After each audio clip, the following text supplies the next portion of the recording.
So it's 2017 and the newest flagship from Samsung has already been launched, the Samsung Galaxy S8, which has a futuristic display, an amazing camera and overall a beautiful looking phone backed with insane performance. But that doesn't mean that it doesn't have any cons, so let's get started and talk about it.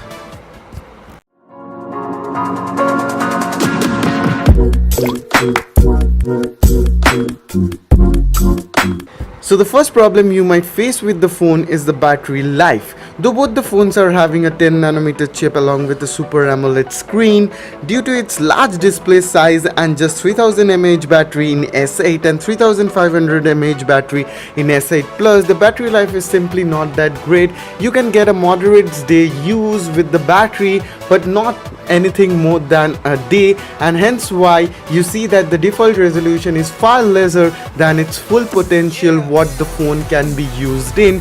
But I think it's a very smart move by Samsung, so big thumbs up for that. The next con will totally depend on your personal judgment. The Samsung Galaxy S8 has a very similar camera to what we used to see on S7. In fact, both have the same sensors, but S8 seems to have improved the image processing, though some may like the image processing, but I'm not a great fan of it as it tends to oversaturate the pictures, which results in a popping, pleasing to the eyes images, but they aren't the real natural colors at all. So that's something totally dependent on personal judgment. You might like it, you may not like it, so it's totally up to you guys. With the new update in the Samsung Galaxy S8, Samsung has turned down all the loopholes to remap the dedicated Bixby button. It feels more like Samsung is trying to force the users to use Bixby, and that's not a good idea in my point of view. And we already have Google Assistant and Bixby isn't complete yet. Though it will be very useful in places like China where Google services aren't available, but it should be a customizable button in other countries. Well, I won't talk much about it, but the fingerprint sensor seems to be more of a design choice than that of a practical choice, and I have no idea why Samsung did this weird placement, which is really hard to reach for a normal person without having gigantic hands. It's impossible almost.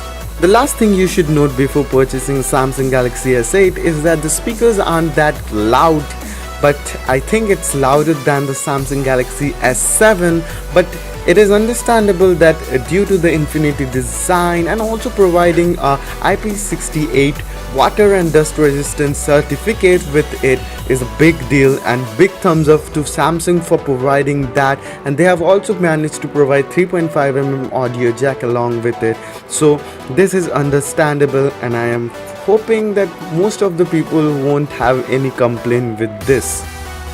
So guys, there you have it. These are the few things that you should consider knowing before purchasing a Samsung Galaxy S8, and these things might be a pros for someone, might be a con for someone, and these were something which I thought was worth sharing you guys. So if this video was helpful guys, please give a big thumbs up and subscribe to our channel. And once again guys, it totally depends on your personal judgment, and no doubt the camera is insanely good, but I just don't like the oversaturation that Samsung does with the image processing. But obviously it can be changed with regular updates and so on. And don't get me wrong guys, the Samsung Galaxy S8 is an amazing phone and it has an amazing display guys.